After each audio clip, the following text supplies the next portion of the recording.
Okay, my setup didn't work. Here we go. There you I'm go. Kelsey. Yes. I'm a registered dietitian. I've been working for about 10 years. I've worked pretty much my whole career in hospital. So I work primarily in ICU, stroke nutrition.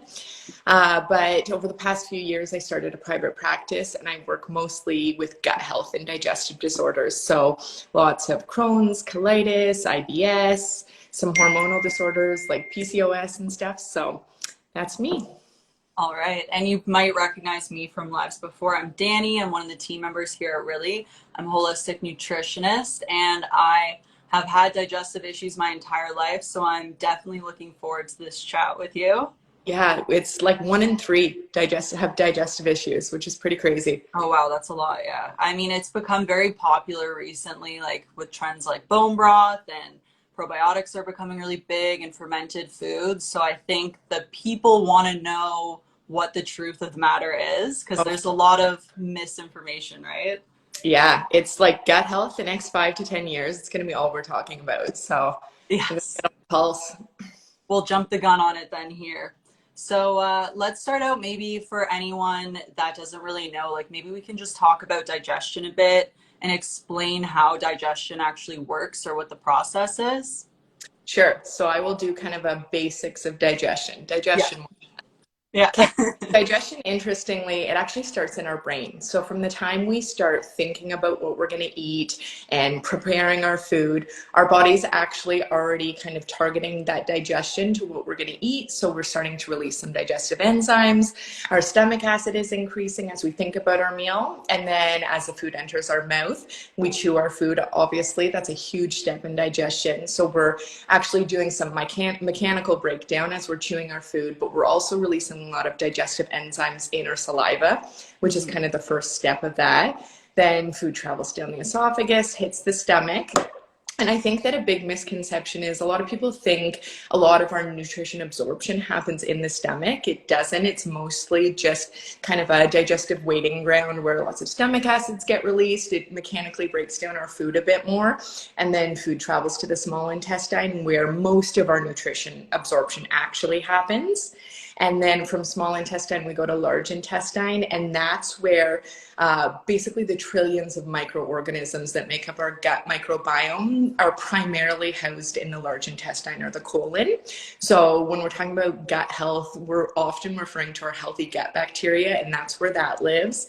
And then from colon, we hit rectum and anus and out the other end. That's a nice way of putting it. I talk poop a lot, so. Yeah, I think as a nutritionist, that kind of comes along with it, right? So like an overview of digestion is super helpful, but what would you say gut health actually means? Like, what does that mean to you? What does that look like to you? What are we trying to kind of achieve there?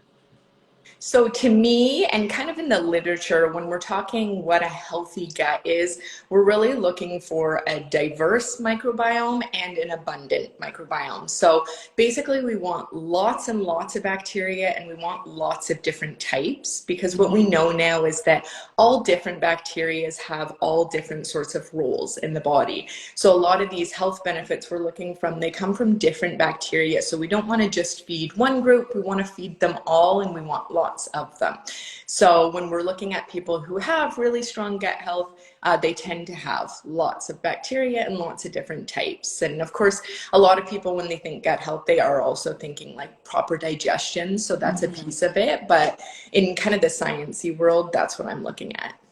Right. And proper digestion to me would probably mean like you're not experiencing much discomfort after you eat, minimal bloating, you want to feel energized after you eat, not sleepy. Is there anything else you might think of when you think of not too much constipation or diarrhea? That's a big one, yeah. Yeah, exactly. So up to 3 bowel movements a day can be normal. And up to 3 days between bowel movements can be normal for people. Most people are looking at kind of 1 to 2 a day as being their ideal, but everyone's digestion is a little bit different. So they will have a normal for you. So that's kind of what I think that's what a lot of people are looking at in terms of digestion is how often am I going to the washroom? Is consistency okay? I'm not experiencing like a ton of discomfort or bloating after meals. Right. And so if we're looking to achieve kind of like optimal digestion or optimal gut health, like what would you say a diet would look like that's going to help someone achieve that? For sure. So when we're talking gut bacteria and all those benefits, there's only one thing that's going to feed our gut bacteria, and that's fiber. So fiber is actually kind of called a non-digestible carbohydrate. So it's going to travel through all the earlier stages of digestion untouched until it gets to that colon where most of our gut bacteria is housed. And then the gut bacteria actually ferments the fiber and releases a byproduct called short chain fatty acids that are actually responsible for most of our health benefits. So to really have a healthy gut diet, it's all about the fiber. We want at least 30 grams a day, and a big key with it is we want different types of fiber. So all different plant-based foods are going to provide different types of fiber slightly, and our gut bacteria, they're just like you and I. They have their own taste preferences. So some bacteria like certain fibers, other bacteria like others. So a lot of us are creatures of habit, and we eat kind of the same foods over and over. Even if you eat really well, eat a lot of whole foods, a lot of plant foods, you kind of go for your same, 5 veggies, couple of fruits over and over, and that's great. But we're feeding the same bacteria over and over there. We need a little bit more variety because we want to feed, again, that diverse population of bacteria. So gut healthy diet, just to break it down. So whole foods primarily, lots of plant foods and lots of different types. We also want to keep in mind, not too much alcohol. Alcohol, unfortunately, irritant to the GI tract, and it's not great for our gut health. It does kind of kill off some of our diversity. Caffeine in moderation. Some caffeine is fine. Some people are really sensitive to it, so it can cause, some urgency or a little too much GI motility. And it can, for people who get really jittery or who feel really anxious after coffee, you're actually releasing some stress hormones, which aren't great for your gut. So caffeine in moderation. Anything else diet-wise that I'm really thinking? Fermented foods was the last. Okay. One. So fermented foods that actually contain probiotics in them. Probiotics are the healthy gut bacteria that we want. So things like kimchi, sauerkraut, as long as it's not pasteurized, kombucha, kefir, live yogurts, they can all be really good to support your gut health too. Okay, amazing. And for anyone that doesn't know, pasteurization is basically just a technique to make a product shelf stable. So in that process, you're going to kill off any of the beneficial bacteria, which doesn't mean it's going to be bad for you. You're just not going to experience the same kind of benefits from something that's unpasteurized. So if you're looking to buy fermented foods with the probiotics in it, make sure it's something that's kept in the fridge. Yeah. One thing we kind of talked about in school, which through my own learning, I've kind of realized is maybe a little bit incorrect, but we always talked about bacteria in terms of like good and bad bacteria. I'm wondering if you can speak to that at all. Like, from my understanding, there's no necessarily bad bacteria. There's just maybe some more beneficial bacteria. Is that what you're kind of talking about when you're saying feeding the right kinds? Yeah, so there are kind of good and bad bacteria. There's certainly good bacteria that have certain benefits, like beneficial health outcomes that we know. But I think a common misconception is that you only want good bacteria in your system. You're always going to have a mix of good and bad. So you hear the word dysbiosis sometimes. That's kind of an overgrowth of the bad and not enough of the good. And that's where we get into a little bit of trouble, and you can have things like leaky gut syndrome and too much inflammation going on. But yeah, it's kind of a misconception. When we talk about our gut microbiome, we're actually talking not just bacteria, but also viruses, fungi, yeasts, things like that. So not all those things are what we would think of as good. Viruses are not really, but when our gut bacteria and our microbiome is healthy, we fight off those things and we keep a good balance. It's when our gut bacteria or gut microbiome is weakened, or we don't have enough diversity, enough of those good bacteria, that the bad bacteria can take over, and they can become too strong and kind of take over things in a negative way. Right. So you mentioned a little bit, of the things we can eat to kind of proliferate some of the more beneficial bacteria. I'm wondering, always see trends about like collagen or bone broth or some of these more trendy things that are meant to heal our gut lining or help with the gut dysbiosis or whatever it is. Can you speak at all towards whether bone broth really works or is collagen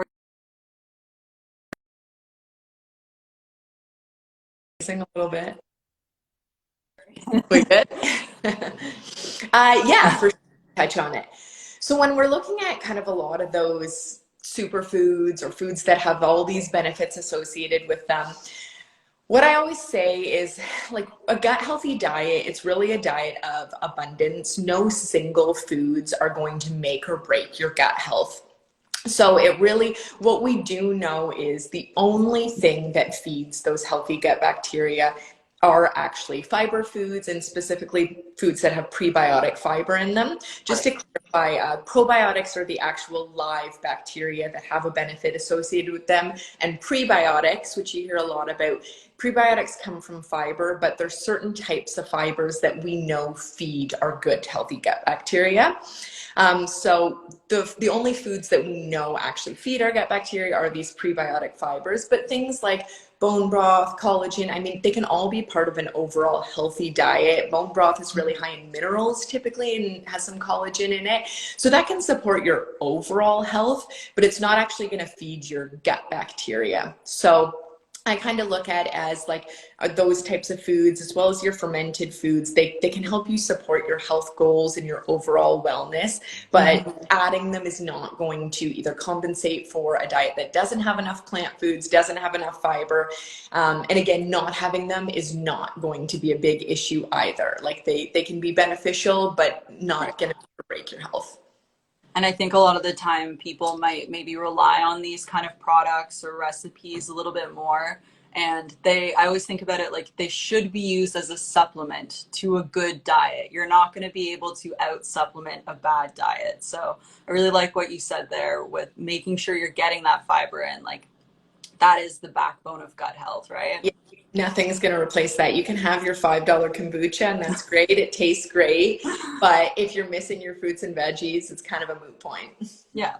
And it's better than pop too. So there's some benefits there too. For sure. Yeah.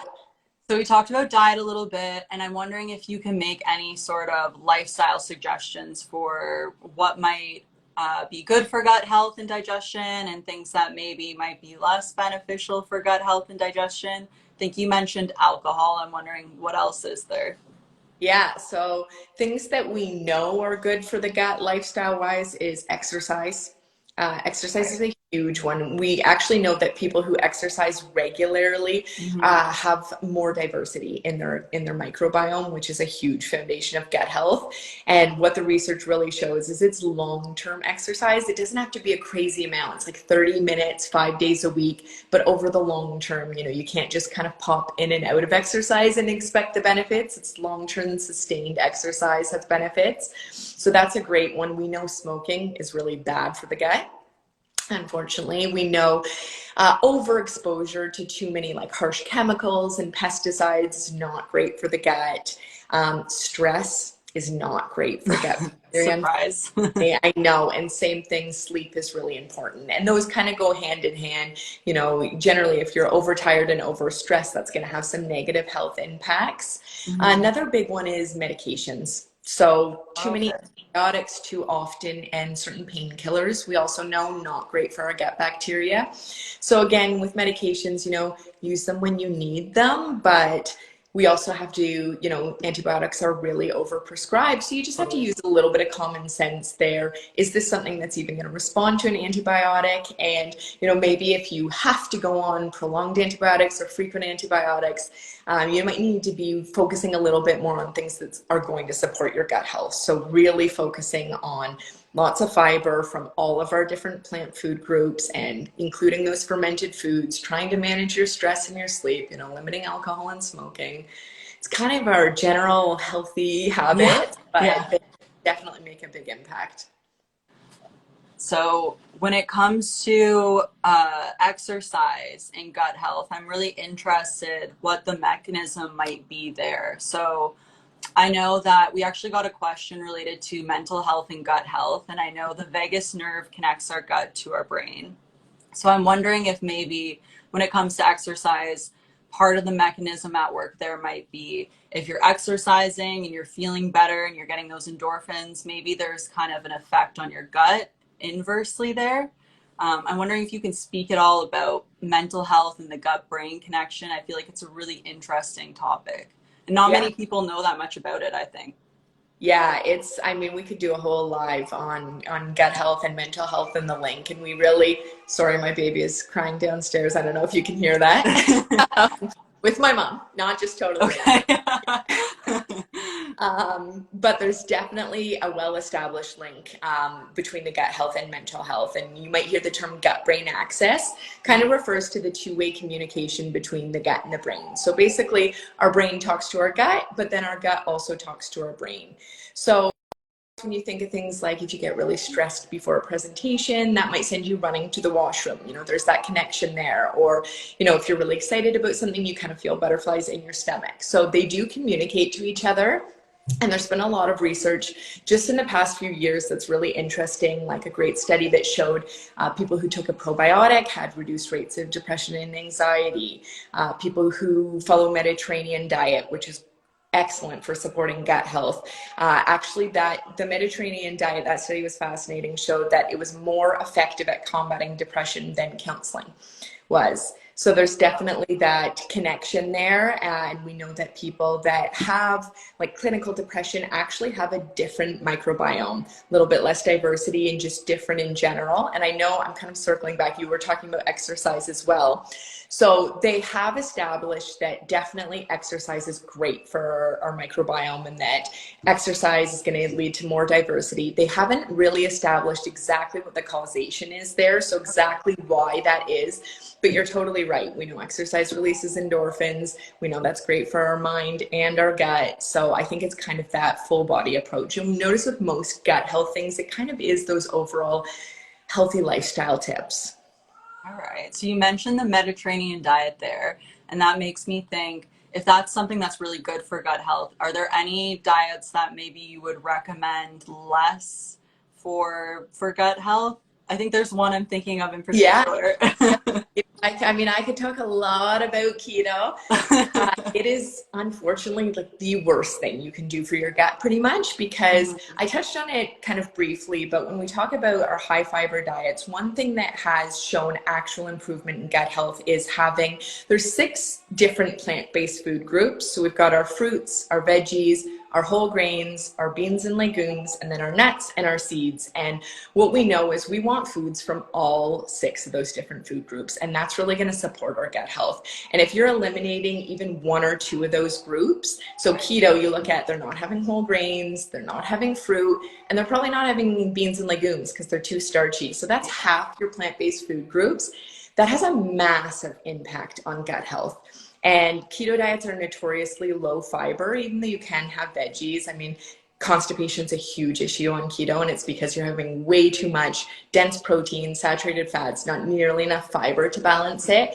So what scares me a little bit about keto is, you know, most people are doing it for weight loss benefits. There is some interesting things like from a diabetes and insulin perspective with keto, but overall, you're doing some damage to your long-term health because we know our gut health is so important for fighting chronic disease, autoimmune disease, allergies, supporting like long-term metabolism. So by damaging your gut, you may get those immediate results, but you're looking at kind of opening yourself up to a lot of maybe negative things in the long term. So keto is like the anti-gut health. I actually tried the keto diet for like about a month, and I found the first 2 weeks I felt really great, and then I don't know what happened, but my anxiety started to get really bad, and I wonder if maybe that was partially like my gut health not being in the best state.